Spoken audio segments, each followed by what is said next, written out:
Here I am, in the place to be. Mr. K and B, you can't fuck with me. Extra sexy, extraordinary. Palms are hairy, your mama pop.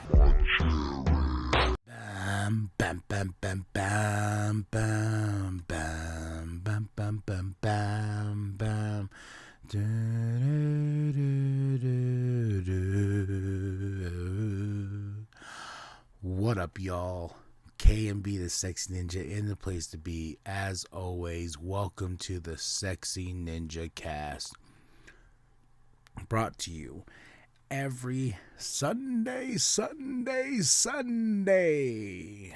and it's fueled and powered by crazyhoodiez.com. Crazy Hoodies with a Z. All designs created by Big Daddy himself. They're wonderful designs, they're beautiful designs, and not only on hoodies, they're also on coffee mugs. He brings a great product. You should go check it out, and he supports the Sexy Ninja Cast and every other project I do. So shout out to Big Daddy. Go check out his podcast, Big Daddy Forever. Also give likes and subscribes to his YouTube channel, Big Daddy of C Plus Studios. Let's get those numbers up. And subscribe to the C Plus Studios feed on any and every podcast platform you can think of. Yeah, we're on everything. Anything and everything. You can't get rid of us because we're there. And if you subscribe to the C Plus Studios feed, you get the Sexy Ninja Cast every Sunday. You get the Big Daddy Forever podcast. You get the New World podcast. You get the that Juggalo vlogs. You get so much on the C Plus Studios feed. Your brain is going to be like, damn, this is dope. Yeah, that's what your brain's going to tell you. All right, down to business.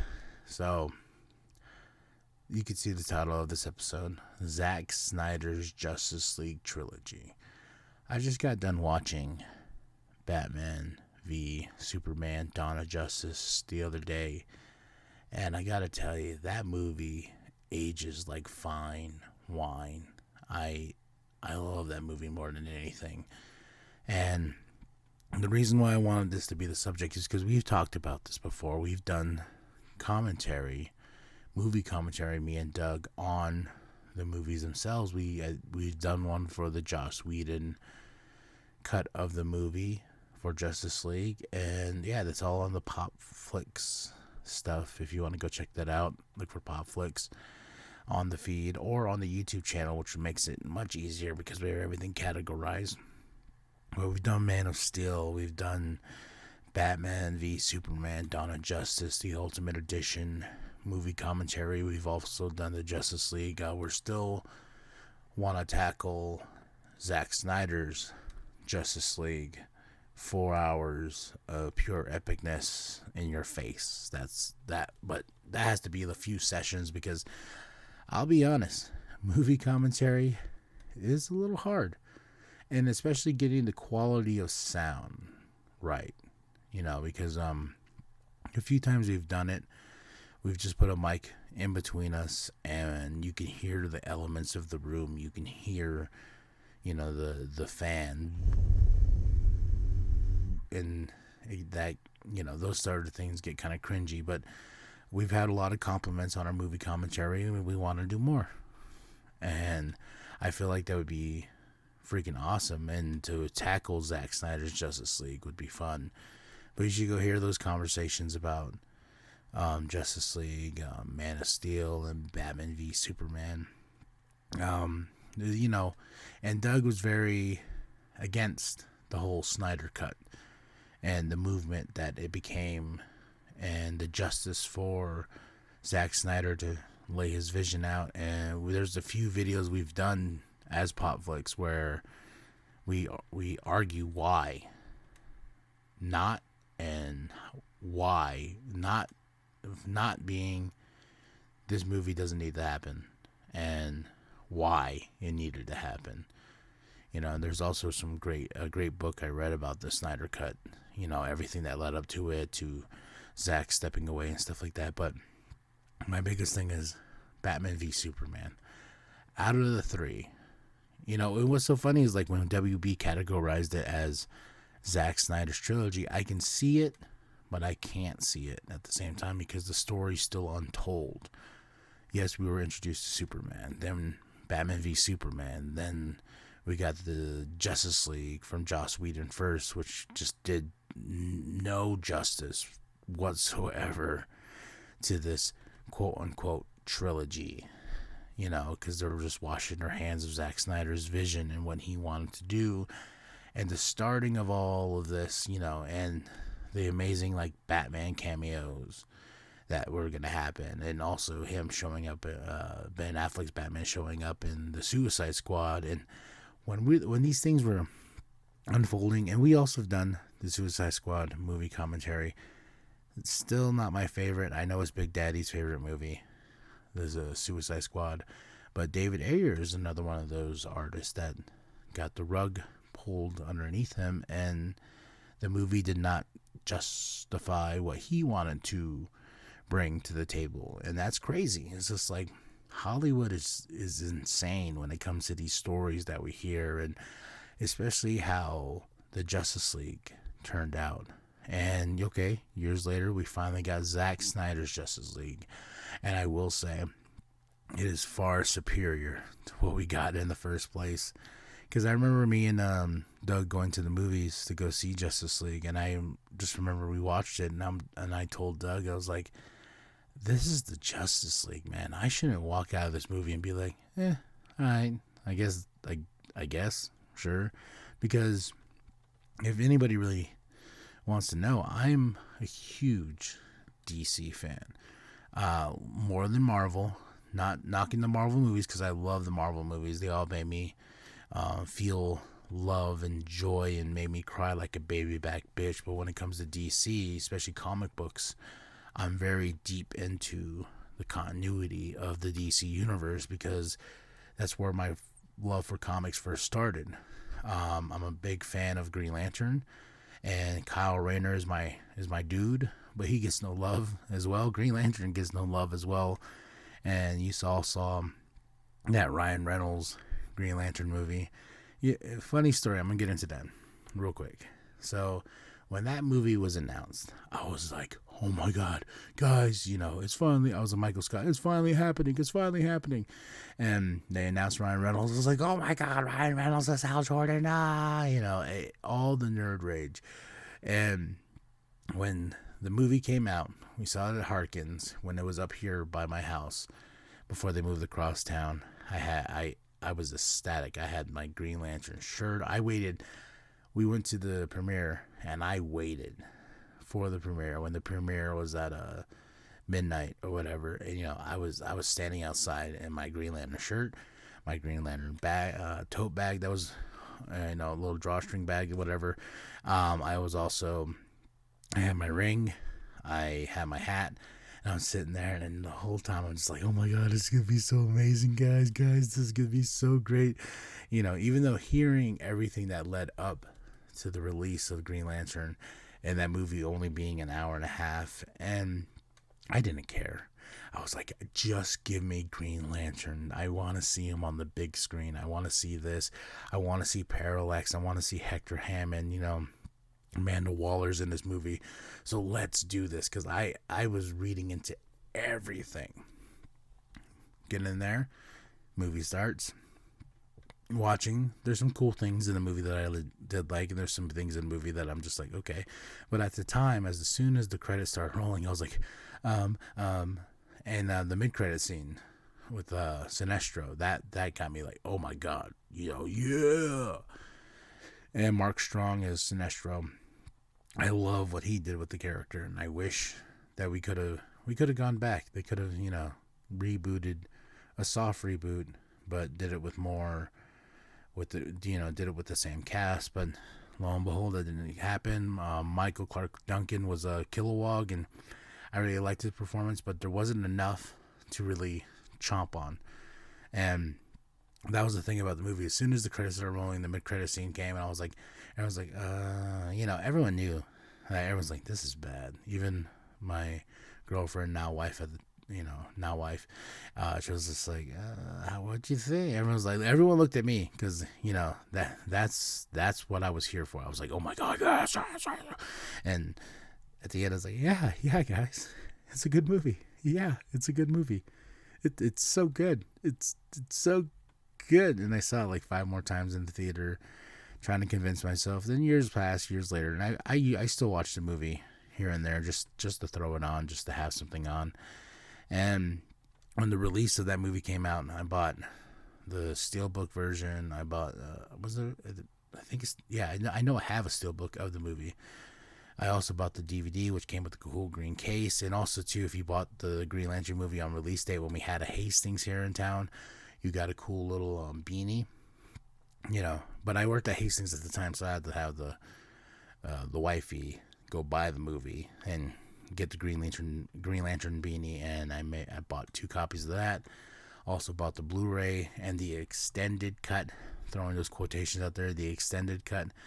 And I was just ecstatic just to even have that. And, they were putting out really cool things. They had the Green Lantern show, the animated series, which is far superior to the movie. If anybody has not seen the Green Lantern animated series, it is on HBO Max.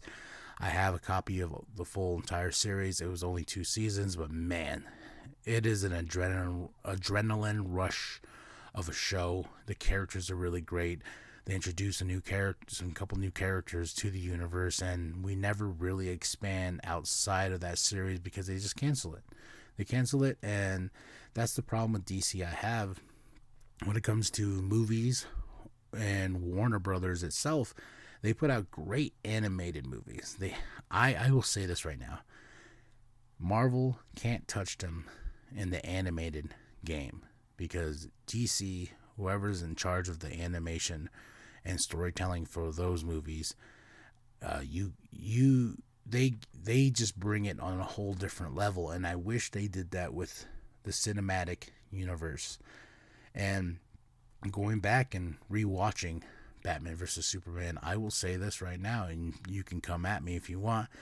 I will pick Batman v Superman over the Batman any day of the week, anytime, any day, just because I love the build, and that's why I said this movie ages like fine wine. And the Zack Snyder trilogy, if you want to call it that, ages like fine wine. And now it makes me like, I wish we got more, to the Nightmare stuff that Bruce was predicting on the horizon. And when we finally got Zack Snyder's Justice League, and we're like, things that at the end you're like, we're never gonna see this. And a little hope is out there though, because Discovery bought Warner Brothers.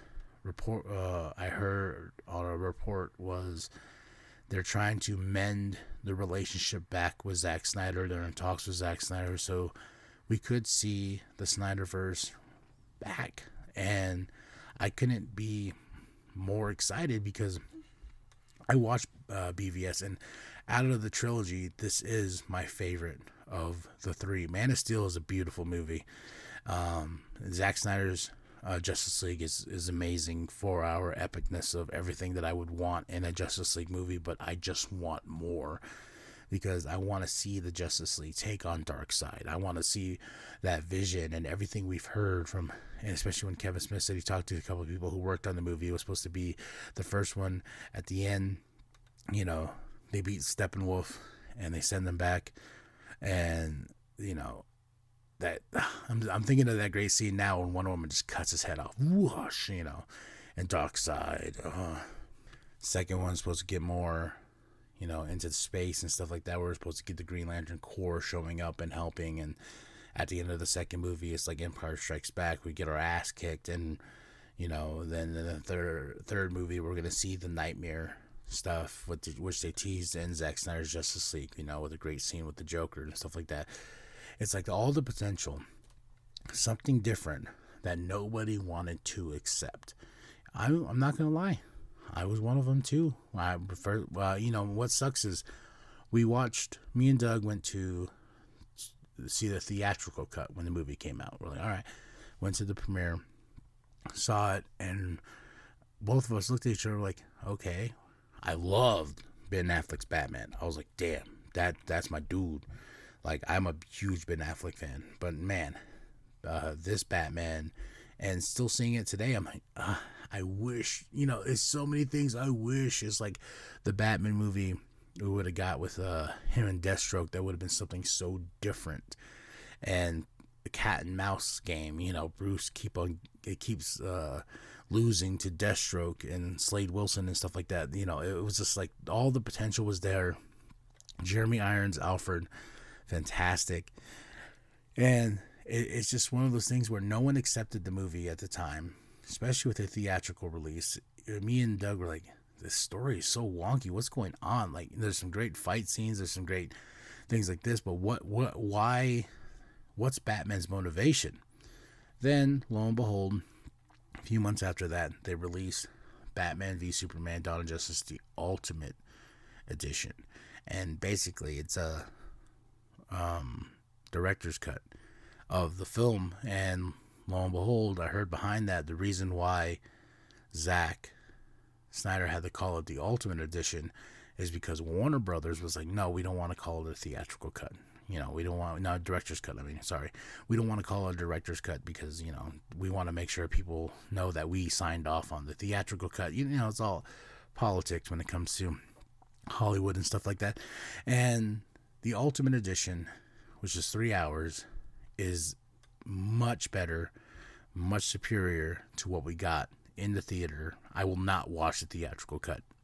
I will watch the Ultimate Edition because the story makes so much more sense of why Batman and Superman are pitted against each other by Lex Luthor. And I will be on record. I've always said this. Jesse Eisenberg as Lex, especially for this day and age, kills it. And I get goosebumps every time I watch him in this movie. And people are like, how many times do you watch this movie? This is like a go-to a lot. Batman v Superman, and along with the soundtrack. The soundtrack is amazing. This is my Dark Knight that I throw on Dark Knight. Dark Knight is my security blanket, and my second security blanket is Batman v Superman, because these two characters and why they're coming to collide with each other, why Superman is fed this stuff about the Batman, and how the Batman views Superman, and when they finally come together.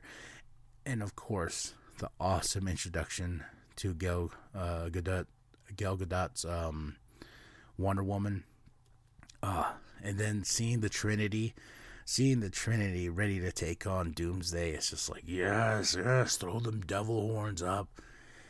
And the Ultimate Edition of Batman v Superman is the character development is amazing. That's why when we got Joss Whedon's Justice League, we got a totally different Batman. We got a Batman that's like, Alfred, Hope, I'm much more happy this time. I'm going to put together a team and this and that. Trying to reconcile what he went to war with Superman, and Superman had to die and stuff like this. Then on the flip side, we got Zack Snyder's Justice League, and you have this Bruce that has guilt.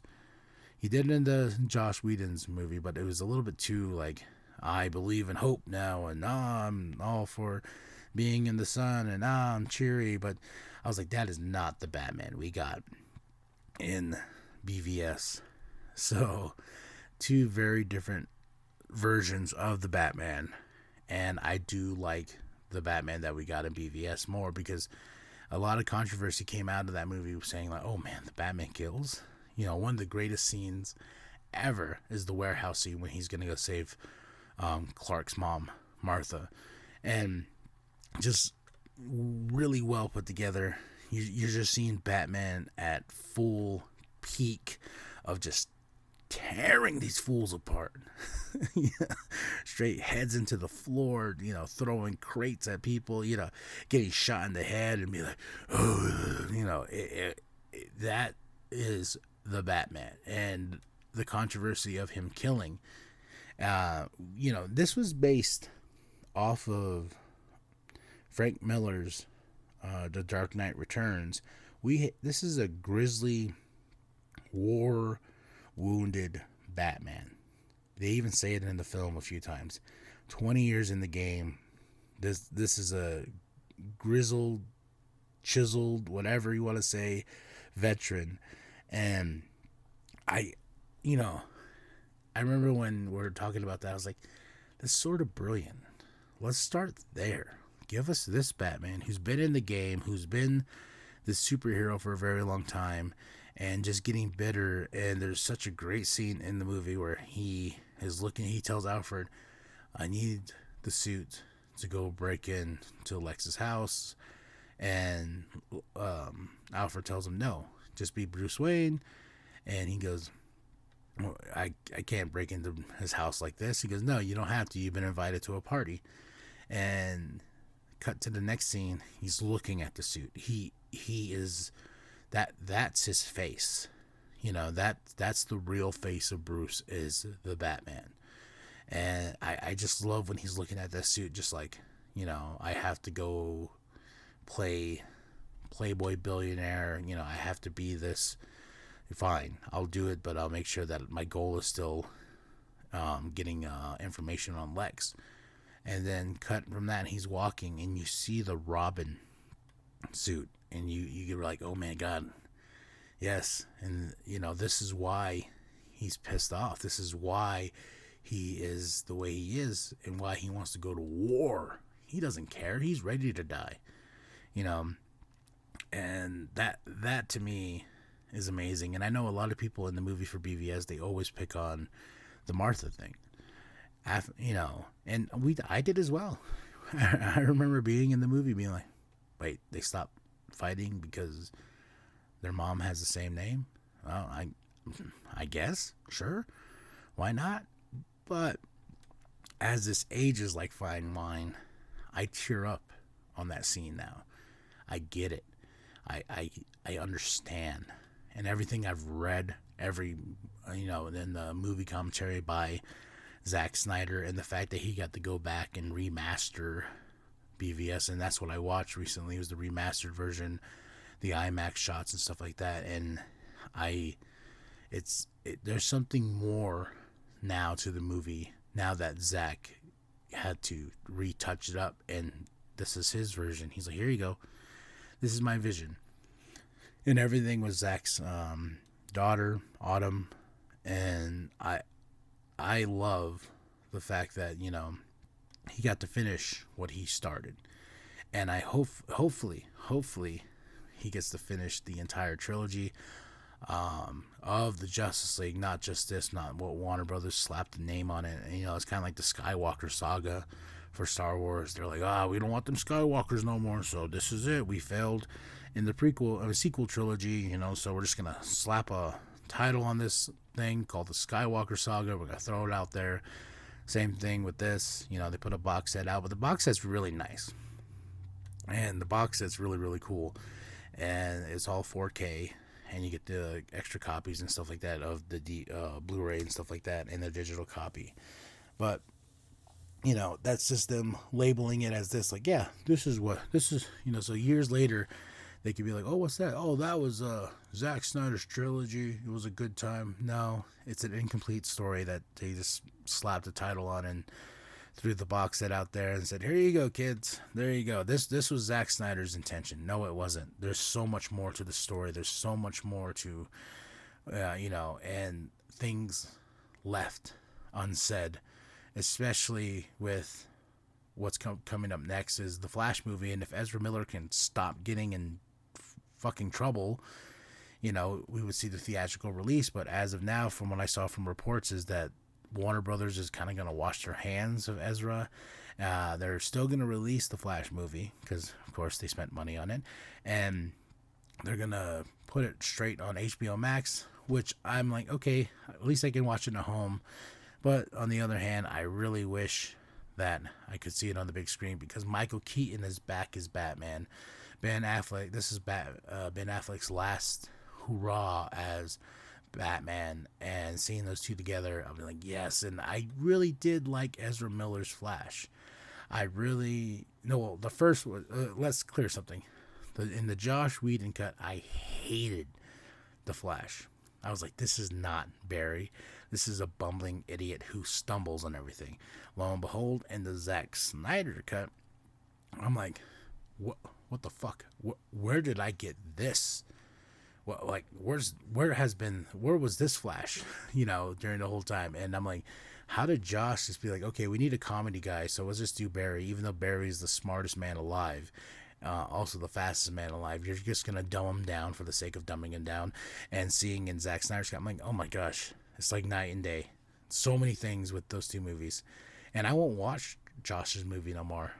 I've seen it. I've seen it a bunch of times. We did the movie commentary, but I won't watch it now. I will put on the 4-hour epic and tear up every time, the credits start rolling, because I'm just like, yes, this is what I want from a Justice League movie. Everything that I need from a Justice League movie, and there's certain things in the movie that I wish happened that Warner Brothers knocked down while he was editing the film. We were supposed to get a Green Lantern cameo. Instead of Martian Manhunter, it was supposed to be Kilowog and Jon Stewart, but we got Martian Manhunter floating above Bruce's lake house, stuff like that. And those little things is very upsetting, because once again, my Green Lanterns get no love, man. And they shot footage with the actor as Jon Stewart as Green Lantern, and Zach has showed those pictures, and it's just like, man, if the politics in Hollywood are so bad like this, it's just crazy. So many things we could have saw, or and now is just swept under the rug. So many things. I'm not talking about just Zack Snyder stuff in general. I'm talking about everything in the history of cinema, like things that just never came to light, and just sitting in a vault somewhere. It's just like, just imagine going and opening that vault and what you would find in there. On movies that are completed, never seen the light of day, doesn't matter what it is, just going to the vault and just pulling out things like, what is this? Oh my god, you guys made this? Oh my god, you guys made this? And spending millions of dollars on these things that never saw the light of day. That's just a crazy notion to put into your head. And if you want to put it in your head, you can be like, man, this guy's talking like sucking Zack Snyder's dick. I'm like, yes, I am. Yes, I am. Is he the greatest director of all time? No. But I do like his stuff. Is there stuff that I dislike of Zack Snyder? Yes. There's certain movies that, like Watchmen. I really liked Watchmen when I first saw it. Then he kept on, it was one of those things he kept on adding to it. And I do like the Ultimate Edition as well, the super long Black Freighter, but that movie's just long. In BVS, there's a nice quick pace where you're just like, boom, boom, boom, tackle, tackle, tackle, tackle. And with Watchmen, it was just one of those things where he really is a comic book fan. He really loves the source material for these characters, the stories, and pretty much shot for shot. And I need to rewatch Watchmen again. I haven't watched The Watchmen in a while, but that was another movie I was like, okay, this is cool, but it's not a thing I go back to over and over again. Sucker Punch was another movie. No. The message was there, but it didn't click for me. And a lot of people told me that his extended cut is much superior to the actual theatrical cut, and that mind boggles me. I'm like, why is it the theatrical cut, when he goes and presents these movies, are like, okay, sure. Then he has to go and justify it in releasing an extended cut of his vision and this and that. It's just like, Warner Brothers, why?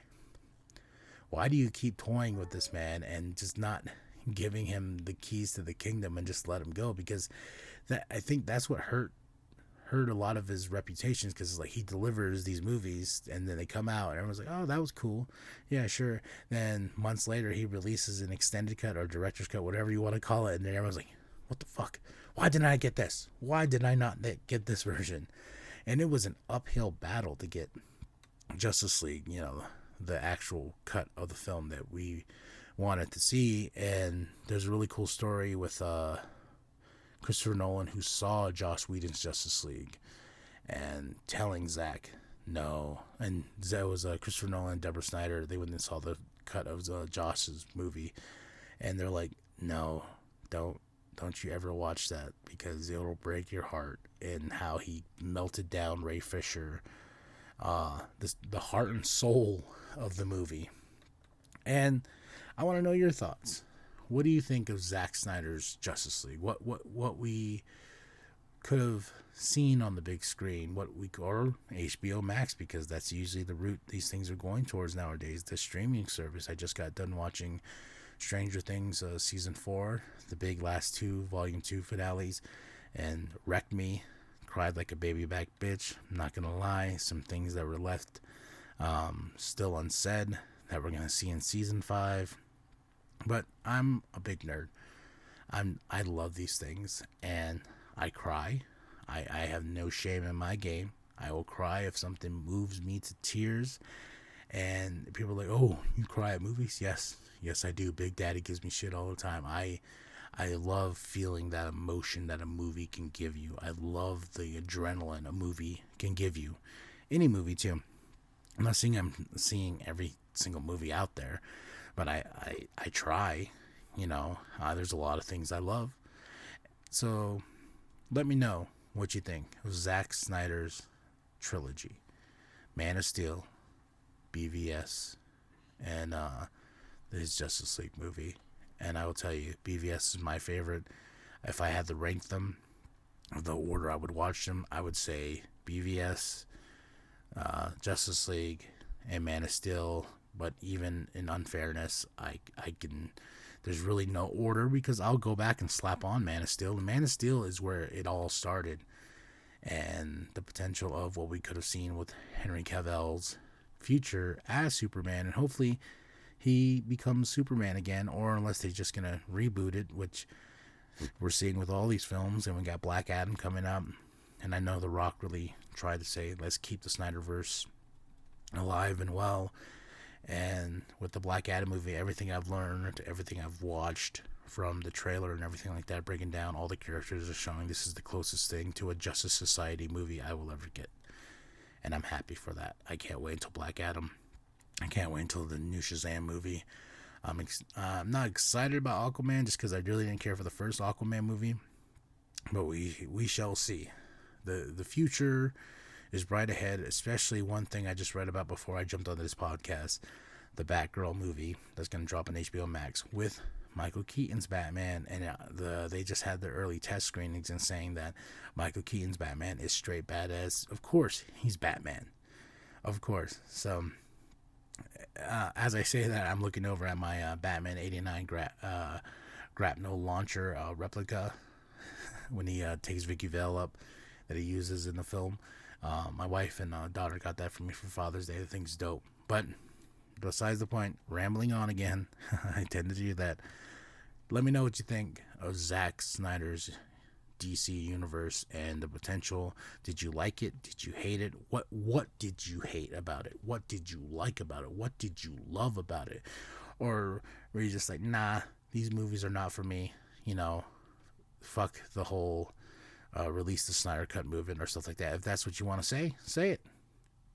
I welcome any conversation about things I love, and we can discuss, we can battle, whatever you want to do. Drop in those comments and let me know what you think, and I'll address them in the future and everything like that. Let's just have a conversation about Zack Snyder's universe, and hopefully we restore the Snyderverse. We shall, like I said, we shall see. After that, you're going to like and subscribe. You're going to share it with your grandma, share it with your grandpa, share it with the bum down at Walmart. I am KMB, the Sexy Ninja. And remember, this was powered by crazyhoodies.com, Crazy Hoodies with a Z. I have the link in the description below, so you can go check it out, get your hoodie game on, or get a coffee mug with the great designs by Big Daddy. Go check out his podcast, Big Daddy Forever. Go get to his YouTube channel, Big Daddy C+ Studios. Give him some likes, give him subscribes, and if you want to come to our YouTube channel that has 1.5K videos of just pure entertainment for y'all, or check us out on TikTok, check us out on Instagram, Twitter, Facebook. We are anywhere, everywhere you get podcasts. If you subscribe to the C Plus Studios feed, you will get so many great podcasts. You'll get the Sexy NinjaCast that drops every Sunday. You'll get the New World podcast, and you will get Big Daddy Forever. You'll get some Pop Flick stuff. It's just full of pure enjoyment, entertainment. Our archives is amazing. Go check out the Social Vent podcast that me and Big Daddy used to do that ran 5 years strong. I went and watched back a few episodes. Just go check it out. Great conversations that'll tingle your mind. All right, y'all. Stay sexy, ninjas. Woo woo. Welcome to the wicked shit.